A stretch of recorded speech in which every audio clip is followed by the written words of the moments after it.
ஹிருதாப நாசினி தீர்த்தக்கரையில் இருப்பதால் அங்கு கோயில் கொண்டுள்ள சிவனுக்கு தீர்த்தீஸ்வரர் என்கிற திருநாமம் ஏற்பட்டதாக நான் நினைத்தேன்.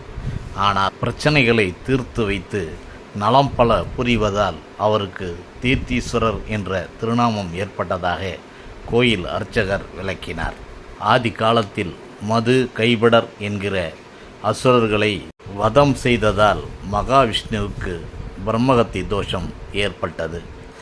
அந்த பிரச்சனையை தீர்த்து கொள்வது எப்படி என அவர் யோசித்தபோது இந்திராதி முனிவர்கள் சிவபெருமானை வழிபட்டு பிரச்சனையை தீர்த்து கொள்ளுமாறு யோசனை கூறினார்கள். அதன்படி மகாவிஷ்ணு ஹிருதாப நாசினி தீர்த்தக்கரையில் ஒரு சிவலிங்கத்தை ஸ்தாபித்து வழிபட்டார். ஈசன் அருளால் அவருக்கும் பிரச்சனை தீர்ந்தது. மக்களுக்கும் பிரச்சனையை தீர்க்கும் ஈசன் ஒருவர் கிடைத்தார்.